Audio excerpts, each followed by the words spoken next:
Welcome, my amazing viewers. Thank you so much for joining me on my program once again. I appreciate you wherever you are connecting from. If you have not subscribed to my channel, please kindly subscribe to my channel. Click the notification bell so that you'll be notified each time I upload a video. You will be among the first to receive it. Thank you so much, and remember, blessed. Whenever you look my video, whenever you watch my video, share the video to all platforms. Share it to family and friends. Share it in your WhatsApp group so that people can get information on what is happening in the contraption called Nigeria, mainly against the Biafrans, against the Duduas, against the indigenous people in the contraption called Nigeria. I try as much as possible to set the record straight.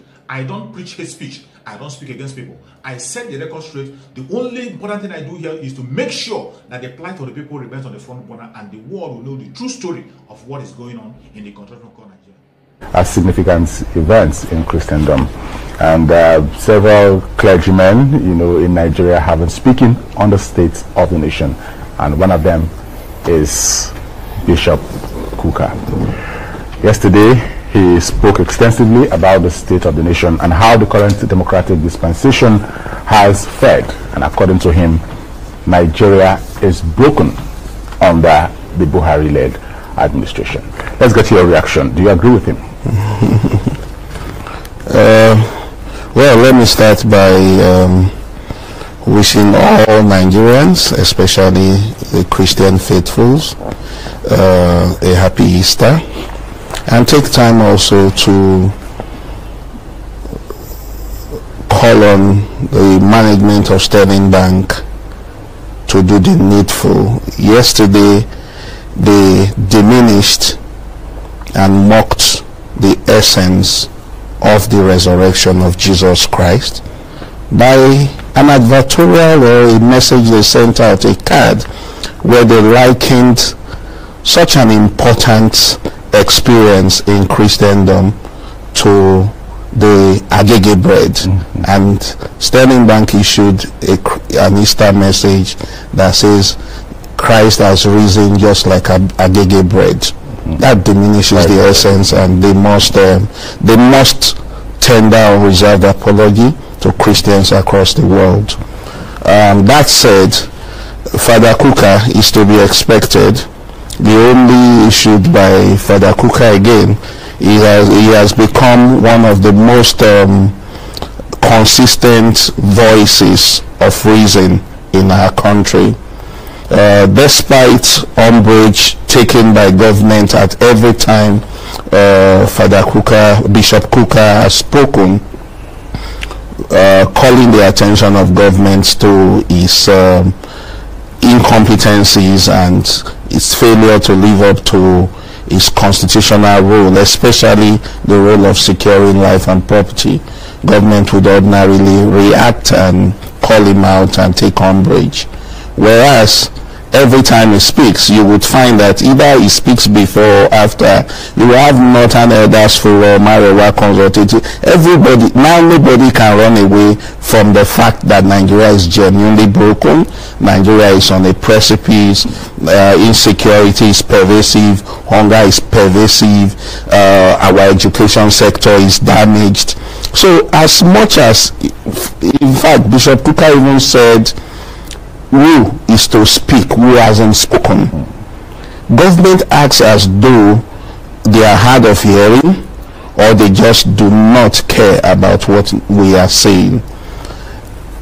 It's increasingly difficult. People cannot even, farmers can't go to farm, so the cost of livelihood has become very expensive because many people want certain products, and the products are limited because there's no farming. Insecurity is pervasive. What aspect of our life isn't broken? That is the major question.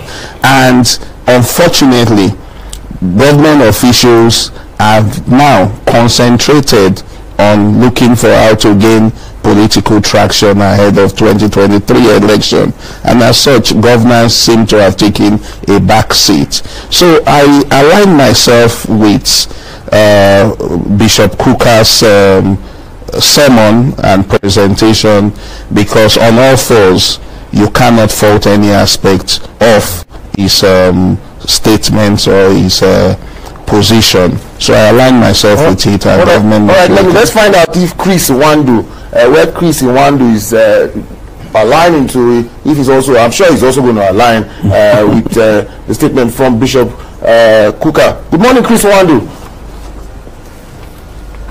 Good morning and happy Easter to you all. All right, happy Easter, Chris. I'm sure you looked through the headlines with us. Let's find out what you have to say with regards to how the papers are leading their front pages this morning. Yes, I totally align myself with by that statement issued by our revered Bishop Matthew Kuka. Well, certainly nothing I said that is not the truth, that is not known to all of us as Nigerians, and even as foreigners. Nobody can doubt the fact that Nigeria is presently on its knees, economically, socially, politically, security-wise, in all fronts. We are totally on our knees. And that just reminds me of what happened in the US during the killing of that young man by some policemen. And the government's leg is practically on our neck now, and we cannot breathe. And that is the true position of things, as it were. And it's just unfortunate that those in government continue to play the ostrich by having their heads buried in the sand while the whole of their body is exposed. And you continue to see government officials come and tell us that Nigeria is safer than it was in 2015, that all is well, and we are moving in the right direction, which is a total contradiction with what is on ground. And quite unfortunate that this government has just barely 1 year to give, after Nigerians have given them an 8-year mandate to deliver. And I continue to ask, what will the next APC presidential candidates campaign with? What are they going to tell Nigerians?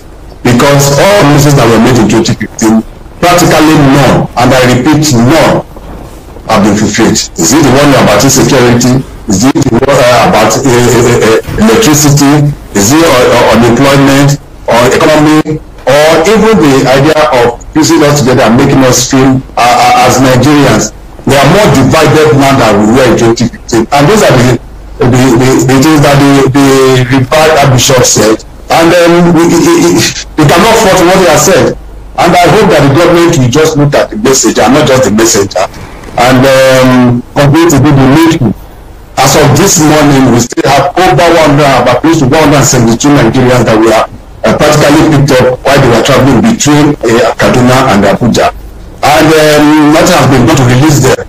We also saw a bandit kick yesterday, saying that they have about 300 Nigerians in his possession that he's going to kill, except he's giving 30 million naira. That is just one out of so money. And I continue to say that even in Ukraine, where you're having the Russia-Ukraine war, you don't see this number of killings. You don't see the number of this mass graves being dug up every day, as it happened in Plateau State a few days ago, where over 106 people were just buried in mass graves because we couldn't secure them. And the primary responsibility of any government is the protection of life and property. Any government that fails to do that is as good as not being there and has failed. What we are having now is practically what I call a failed state, whether we like it or not. All right, Chris, just still hang on. I'll come to you. Let's talk to Lemmy, who is still very much here with us. Lemmy, it's quite disturbing that between the last time Bishop Kuka made the outburst that, of course, elicited reactions from the presidency, and not a very good one at that. Till now, we still have this problem. He didn't find any reason or any improvement so far. In fact, for him, things are getting from bad to worse. I'm just trying to figure out, where does this problem lie? Because when you look at those in governments, you find, a few men and women with good conscience who, have come in to make a difference in the life of their country and its people. But unfortunately, that is not happening. So where does the problem really lie? Because I don't see, any political leader who comes in with the intention, to inflict pain on his people and his country. there must be a problem, and we need to start, seeking solutions to this problem. What is frustrating those who find themselves in governance to do what is needful? Well, I must say that the main reason we are going from bad to worse is because government is still in denial. Government is in denial despite how crystal clear it is to even the blind that we are edging closer to the precipice. I'll give you an example. One of the newspapers came out over the weekend and said in the last few weeks about 215 people were killed by insurgents. And we are talking of those who were documented, those who were reported. They are usually even underreported. Now, you would recall that a few weeks ago, even at the peak of all of this insecurity, Abuja, Kaduna train, bound train, bombed and held hostage, so many people. We are saying 160 something, but remember that it's really difficult to get the proper number. Now, what did the Minister of Information do a few weeks ago? He said Nigeria is far better today. Nigeria is far more secure today than before 2015. Now, when government spokesman would say that, government spokesman, now not the president spokesman, the spokesman of the Federal Republic of Nigeria, would say such a thing at a time you and I know that more Nigerians are being killed, more Nigerians are being held hostage, terrorism is rife in our country more than ever before. You have a Lai Mohammed come tell us that Nigeria is more secure. Now, when you are in such level of denial, and we cannot tell how disconnected you are from reality, once you are in denial, you cannot tackle a problem. If, for instance, you have a problem of, let's say, malaria, so for as long as you continually deny that you do not have malaria, you will not treat, and it means the malaria will keep eating you up till it kills you. And I don't mean you, that person. Okay? So, as little as malaria is, not to talk about terrorism, about insecurity, insurgency all over the country, then you say we are more secure than we ever had been. It just tells you that such denial is the reason. And the president himself, I can tell you for free, that despite the very patriotic statement made by Bishop Kuka, that is meant to awaken government to its responsibility. What is government doing as we speak?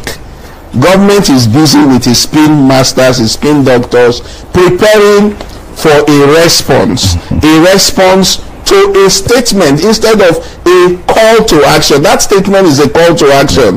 That government should, but the default setting of government is that this government is that they are waiting for something else to happen. Maybe we should look at one of the reactions, and this has to do with the governor of Rivers State. Yes. It is on the Nigerian pilot, yes. And there is a reaction in the New Telegraph.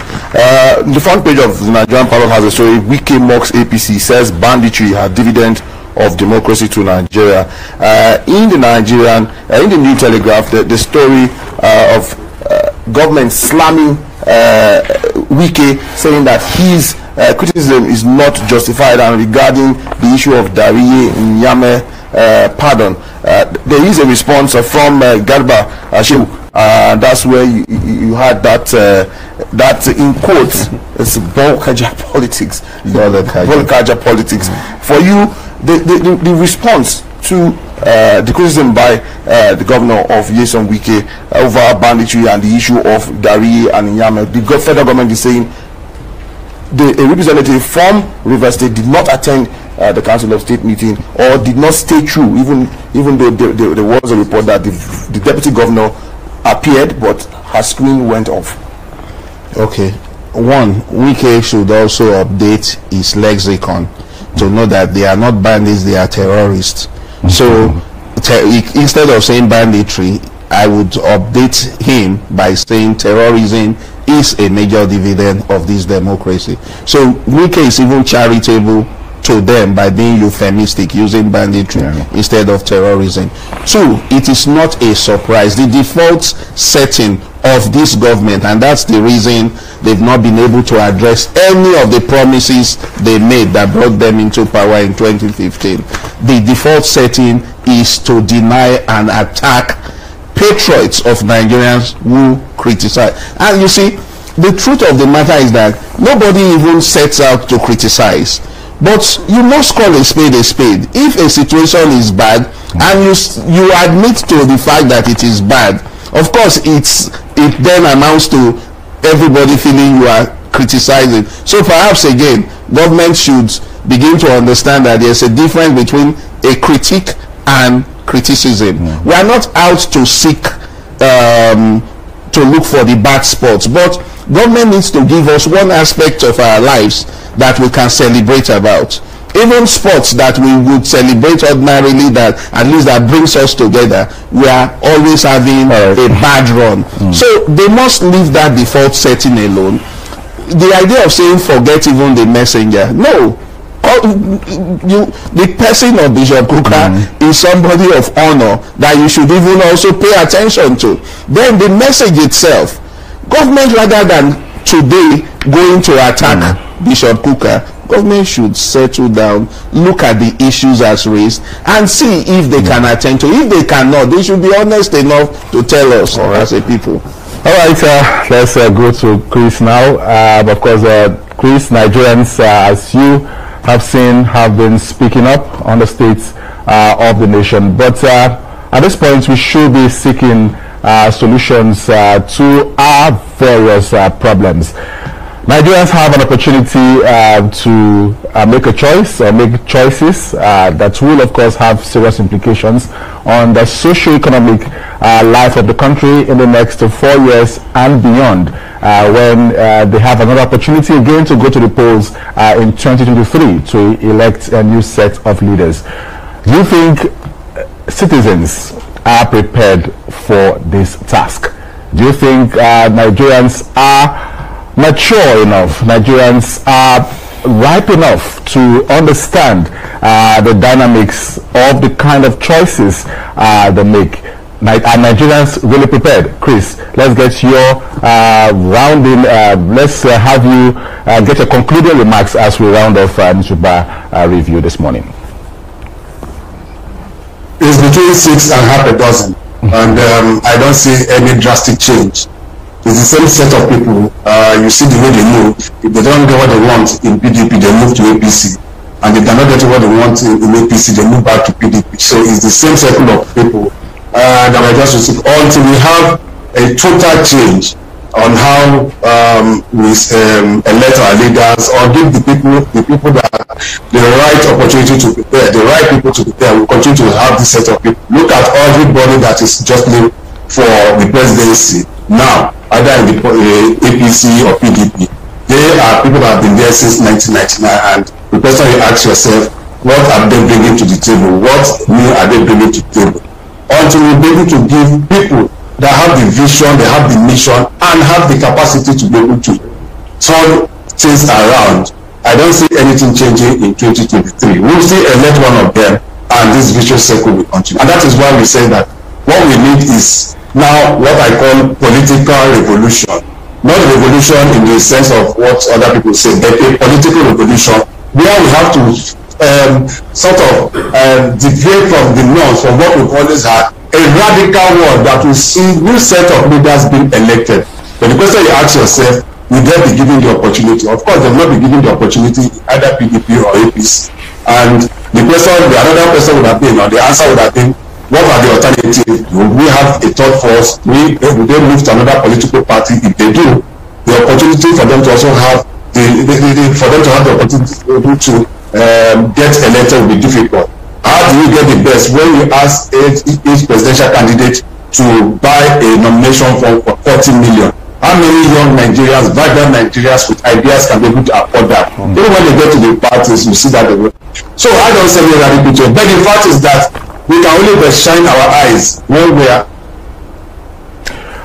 All right, these promises come to 2020. We had so much promises in 2015, and Nigerians fell for it. And what is the outcome? The outcome is what we're having today. Because even in 2015, we were told that even if somebody had ordinary NEPA certificate, that you'll be giving that vote for him. But we have voted for our leaders. We voted for the person we think that had the best opportunity to do the job.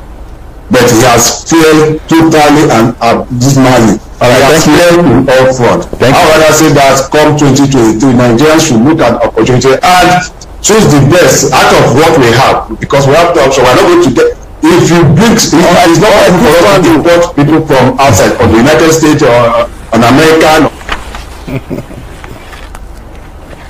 Only Nigerians that will do. All right, this one, the point well taken.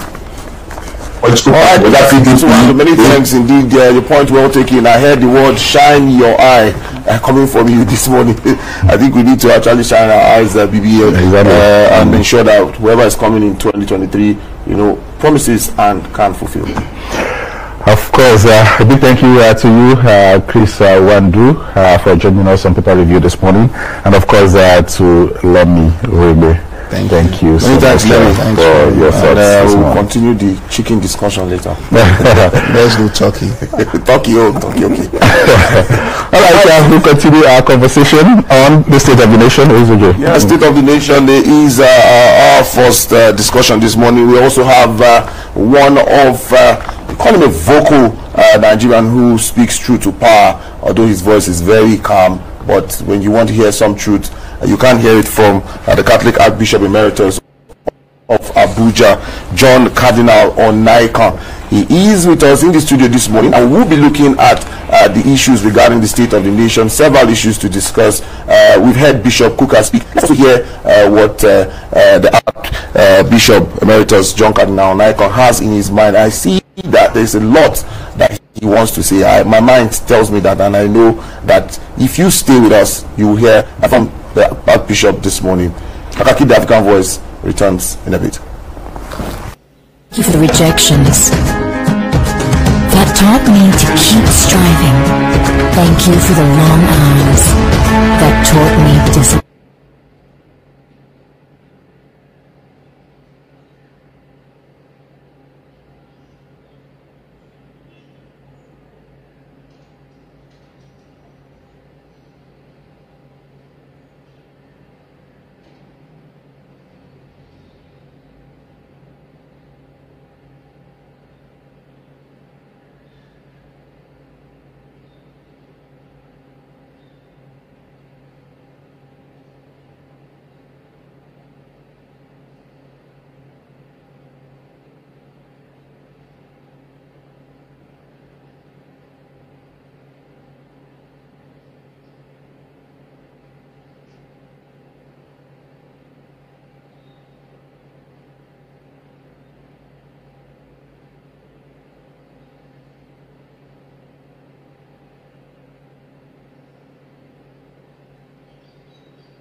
somebody else. All right, we take up our first conversation right now, and as Nigerian Christians join their counterparts the world over to mark Easter, which of course is a day after the Easter Sunday.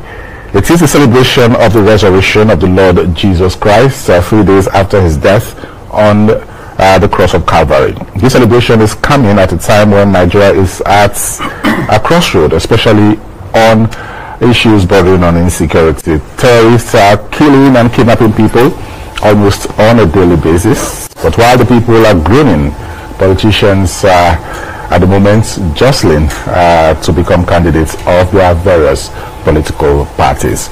We'll be talking the state of the nation, as we told you earlier, and joining us to have this conversation is the Catholic Archbishop Emeritus of Abuja, John Cardinal Onaiko. Good to have you join us. Thank you so much for your patience to watch from the beginning to the end. I hope you have learned something from the video you have just watched. The video you have just watched is to bring information to your doorstep and for educational purpose. It is not to demonize anybody. Let us watch continuously and see who can be able to make a sense out of every nonsense we are seeing. We must continue. We move. It doesn't matter what they do.